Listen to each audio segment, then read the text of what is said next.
जीने वाली बहन, सादगी की पवित्र मूरत बहन कुमारी शहजा जी हमारे बीच में पहुंची है। एक बार राहुल गांधी बहन कुमारी शहजा,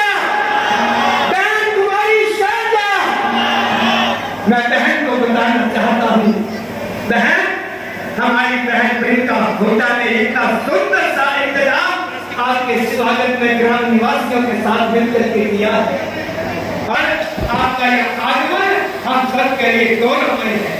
मैं हमेशा कहता हूँ कि मर्द बलवान होता है लेकिन जीतती हमेशा नारी है, क्योंकि ठाकुर जी के छप्पर भोग वाले तुलसी का पत्ता भारी है। जोरदार तालियों के साथ अभिनंदन करें, वंदन करें एक ऐसी शख्सियत का जिसने अपना सारा जीवन समाज के कल्याण के हेतु लगा दिया। 1969 करने के लिए ऐसे मेरी बहन कुमारी शहजा आज हमारे नहीं न सिर्फ गाऊंगा भी नहीं। अब बहन का स्वागत करें, लेकिन थोड़ा सा समय हमें मंच के लिए दे दें, उसके बाद आप दिल खोल करके बहन का स्वागत करना। एक बार जोरदार ताली। हमारे बीच में श्री रणधीर सिंह जी पूर्व विधायक, प्रार्थना करूंगा वो आए और पुष्प के साथ मैं इसी क्रम में पुनः अनुरोध करूंगा केजरीवाल नरवाल जी से, हमारे बीच में दादरी से पूर्व विधायक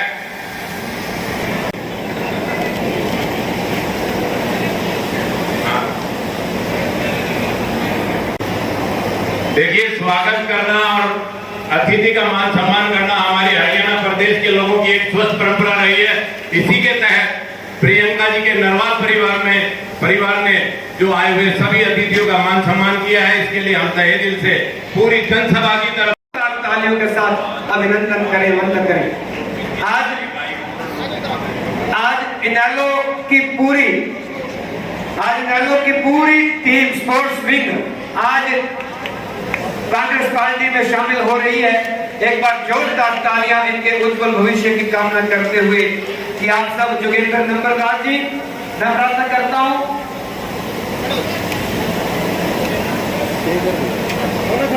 हमारे दोनों कांग्रेस उपाध्यक्ष कांग्रेस का पट्टा पहना करके इन कृष्ण अर्जुन जो रथ पर विराजमान है, तो इसका मतलब क्या होता है कि आप संघर्ष करें। जो संघर्ष करता है, जो मेहनत करता है, उसकी कभी हार नहीं होती। तो आइए शोर बढ़ा करके बहन प्रियंका हुड्डा जी बहन कुमारी शहजा जी को सम्मानित कर रही हैं। जोरदार तालियों के साथ अभिनंदन करें, वंदन करें।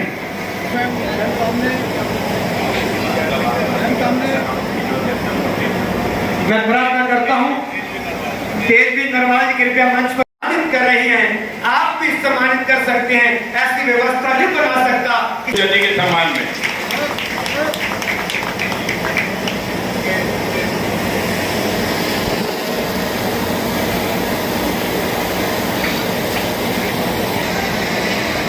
मैं अनुरोध करूंगा केजरीवाल नरवाल जी से। सबसे पहले धन्यवाद करना चाहूंगी छोटी बहन प्रियंका जी का, जिनको मैं बहुत ही बचपन से जानती हूँ। आज तो ये बहुत बड़ी लगती है सबको, लेकिन मैं इनको बचपन से जानती हूँ। आप सभी लोगों ने इतना साथ दिया राहुल जी का, आप सभी लोग वहाँ पर आए, रिपुन जी और प्रियंका जी तो रात को पोस्टर तक लगाते नजर आए। राहुल जी का स्वागत किया, मन से स्वागत किया। मीडिया के मेरे साथी जो हैं यहाँ पर हैं, सीनियर साथी हैं, उस समय याद दिलाऊंगी कि बहुत से लोगों ने कहा कि राहुल गांधी क्या कर रहा है, क्या करेगा ये पैदल चल, कहाँ जा रहा, क्या मकसद है। तो साथियों, जो राहुल गांधी जी की सोच थी, जो मकसद लेकर निकले राहुल गांधी जी, उसका नतीजा आपने कल कर्नाटक के नतीजे जब आए, रिजल्ट आए विधानसभा के, उसमें आपने देखा हमारे में से कितने साथी कर्नाटक में गए थे उस समय, और कर्नाटक की हवा हमने देखी, हमने भांपी। कर्नाटक में किस तरह से मेहनत हो रही, और हमारे भाई उस समय मैंने देखा रणदीप जी वहां कितनी मेहनत कर रहे थे। और मैं ये भी कहना चाहूंगी कि जहां हम इतना श्रेय सबको दे रहे हैं, वहां हमारे भाई रणदीप जी ने जिस तरह से, जिस निपुणता से वहां के चुनाव को संभाला, और इतना बढ़िया नतीजा जिसका शायद भारतीय जनता पार्टी तो अपने सपने में भी नहीं सोच सकती कि ऐसा नतीजा वहां पर आए। उसकी शुरुआत राहुल गांधी जी की भारत जोड़ो यात्रा ने, उसकी नींव रखी, लोगों को जोड़ा, लाखों की संख्या में लोग उमड़ कर आते थे। इतनी गर्मी थी उस समय वहां पर, मेरी बहनें खड़ी होती थी, घंटों खड़ी होती थी सड़क के किनारे, बुजुर्ग खड़े होते थे आशीर्वाद देने के लिए राहुल गांधी जी को। वो हमने देखा, उसका नतीजा देखा, कश्मीर तक देखा, हरियाणा से होते हुए हमने देखा। तो साथियों, कर्नाटक ऐसे ही एक दिन में नहीं जीता गया, और इसी तरह से हमको मेहनत करनी है। अगर ये हमने जो नारा देती है भारतीय जनता पार्टी, हमारे पास नेतृत्व की गति नहीं, राहुल गांधी जी जैसा नेता हमें मिला, खड़गे जी जैसे हमारे राष्ट्रीय अध्यक्ष, आज उनके सामने मोदी भी नहीं बोल पाते। जब खड़गे जी बोलते हैं, आड़े हाथों उनको लेते हैं, तो मोदी जी भी उनका जवाब नहीं दे पाते। राहुल गांधी जी जब लोगों की बात करते हैं, जनता की बात करते हैं, तो मोदी जी के पास केवल अपने मन की बात के अलावा और कुछ जवाब नहीं होता। सोनिया गांधी जी, प्रियंका गांधी जी, नेतृत्व की कोई कमी नहीं है साथ। जनता के मन में भी आज पूरा विश्वास है चीज करने का, बदलाव लाने का। लेकिन आपने देखा जिस प्रकार से हिमाचल में सभी नेताओं ने मिलकर एक लड़ाई लड़ी,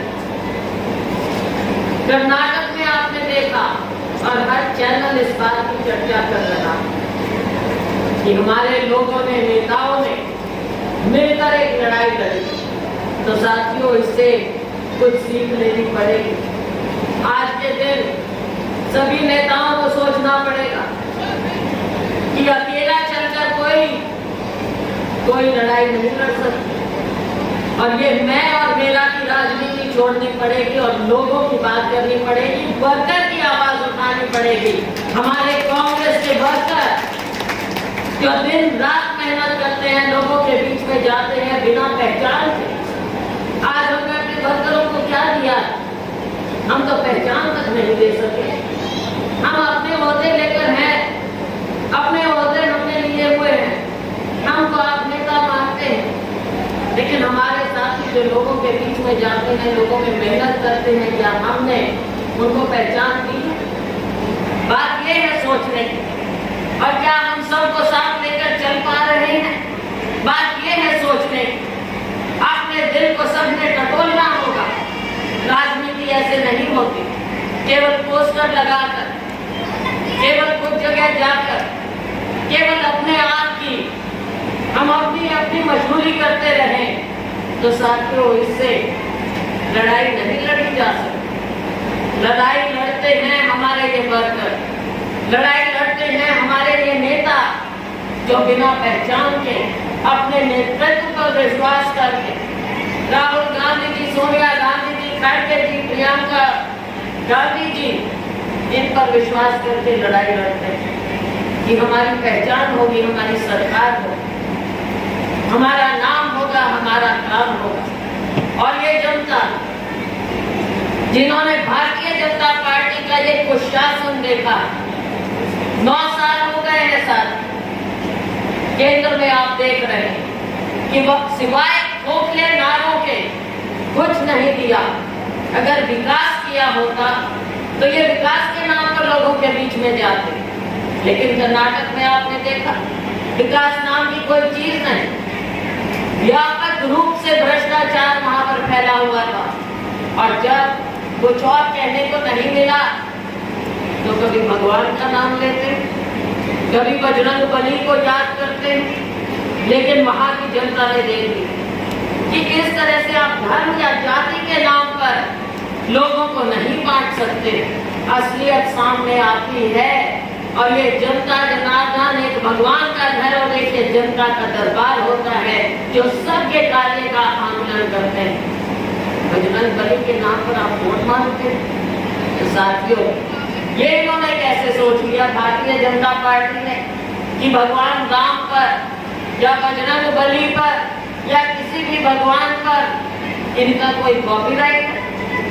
क्या ये ठेकेदार है किसी भी भगवान के? भगवान का नाम लेते हो तो साथियों, भगवान का नाम तो हम भी लेते हैं, और भगवान ने तो दिखा दिया, बजरंग बली ने दिखा दिया कि वो किसके साथ खड़े हैं। एक तरफ झूठ की राजनीति, जुमलेबाजी की राजनीति, लोगों को बदलाने की राजनीति, और एक तरफ सच्चाई की राजनीति, एक तरफ प्यार मोहब्बत की राजनीति। अभी जो बात कर रहे हैं, जो राहुल गांधी जी मोहब्बत की बात करते हुए, मोहब्बत की दुकान खोलते हुए कन्याकुमारी से कश्मीर तक चलते गए, लोगों ने उनकी बात को माना, ना कि इस नफरत की बात को माना।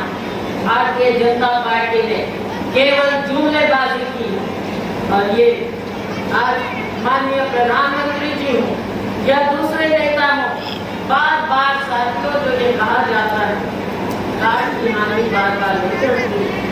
हरियाणा में आपने देख लिया पिछले 9 साल अभी बात हो रही थी भ्रष्टाचार की। कर्नाटक जाने की क्या जरूरत है? वो भी कर्नाटक में भ्रष्टाचार की क्या बात करो? आप पानीपत में देख लो, पानीपत के लोगों से पूछ लो, यहाँ का भ्रष्टाचार घर घर में लोग जानते हैं कि कितना भ्रष्टाचार फैला। अब क्या गरीब आदमी को कहीं जाने की जगह है? आज के दिन कोई गरीब आदमी तो पूछ रहा है, नाम लेते हैं। साथियों, हमारे संविधान को कौन कमजोर कर रहा है? बाबा साहब ने हमें ये संविधान दिया हमारे हर नागरिक की रक्षा के लिए, हमारे हर समुदाय की रक्षा के लिए, गरीब के, दलित के, पिछड़े के, समाज के गरीब से गरीब शोषित वर्ग के समानता के लिए बाबा साहब ने ये अधिकार हमें इस संविधान के माध्यम से दिया। आज जब ये लोकतंत्र को कमजोर करते हैं तो क्या ये हमारे संविधान की तौहीन नहीं करते? तो क्या ये बाबा साहब की तौहीन नहीं करते? इनसे आपने सवाल पूछना हो। केंद्र में ये सरकार बनाए बैठे दुनिया की बात करते हैं, लेकिन हमें क्या मिला? अब हरियाणा के लोगों आपने पूछना होगा, हम सब ने पूछना होगा। हरियाणा की सरकार आज माननीय मुख्यमंत्री कहीं भी जाते हैं, क्या कारण है? लोगों के रोष का सामना करना पड़ रहा है। ये मेरी माताएं बहनें बैठी, मैं टीवी पर देख रही पूछ रहे थे। कर्नाटक में कुछ बहनों से टीवी वालों ने इंटरव्यू लिया, मेरे टीवी के साथ ही यहाँ पर मौजूद हैं। आप हमारी बहनों से पूछो कभी उनके दिन का दर्द, महंगाई, घर कैसे चला रही है बहनें, बच्चों को रोजगार नहीं मिल रहा। आज किस क्वेश्चन की बात करती है? कहाँ गए 2 करोड़ के रोजगार जो हर साल देते? हरियाणा में सारा बैकलॉग पड़ा है, कहाँ गया वो? मेरी बहनें पूछती हैं, टीवी पर दिखाया गया कि ये आज जो एक गैस सिलेंडर की बात हो रही है, कांग्रेस के समय में 400 रुपए का सिलेंडर मिलता था सर। आज क्या कारण है कि 1100-1200 रुपए का सिलेंडर? तो कौन सी बहनों के मान सम्मान की बात हो रही है यहाँ पर? आज हमारी बहनें, हमारे खिलाड़ी बैठे हैं दिल्ली, इंसाफ मांग रहे हैं। कौन सा बेटी बचाओ बेटी पढ़ाओ की बात? आज मेरी बहनें यहाँ पर खिलाड़ी पहनने यहाँ पर आए। हम चाहते हैं हरियाणा के बच्चे, हरियाणा के खिलाड़ी फले फूले, दुनिया में और नाम कमाए। लेकिन अगर इस तरह की सरकार रहेगी साथियों, तो हमारे बच्चे भी जो ये फूल खिलने से पहले ही मुरझा जाएंगे, तो कैसे हमारा समाज आगे बढ़ेगा? मेरी बहनें कैसे आगे बढ़े? कैसे हम यहाँ पर स्टेज पर आने लायक होंगे? ये तभी होता है जब कांग्रेस जैसी सरकार, आपने पहले ही देखा साथी, कांग्रेस की सरकार, अब ये नेहरू जी की बात करते हैं, इंदिरा जी की बात कहते हैं। 70 साल में क्या हुआ? 70 साल में हमारा लोकतंत्र इतना मजबूत हुआ है साथियों, दुनिया में कोई लोकतंत्र इतना मजबूत नहीं। यहाँ पर पावर लोगों के हाथ में, लेकिन इस पावर को, इस शक्ति को कमजोर किया जा रहा है। हमने ये कभी कमजोर नहीं होने देना है। हमारे बच्चों के भविष्य की बात, महिलाओं की सुरक्षा की बात, बच्चों की पढ़ाई की बात है। आज टीचर नहीं मिलते, स्वास्थ्य सेवाओं की बात करें, हॉस्पिटल बंद हो रहे, डॉक्टर नर्सें नहीं है वहाँ। कौन से लोगों का कैसा स्वास्थ्य, कैसे बच्चों का भविष्य, कैसी उनकी शिक्षा, कैसा रोजगार? और बल्कि अब जब मैं महिलाओं में जाती हूँ, मेरी बहनें आजकल एक और बात नहीं कहती। पहले जब हम लोगों के बीच में जाते थे तो पहले कहती थी कि हमारे लड़कों को नौकरियां दिलवाओ। आज जब मैं जाती हूँ तो कहते हैं हमारी लड़कियों को, बहुओं को नौकरी दिलवाओ। तो साथियों, ये हमें सोचना है भविष्य के लिए, हमारी लड़कियों के लिए भी, लड़कों को भी रोजगार मिलना चाहिए, लड़कियों को भी रोजगार मिलना चाहिए।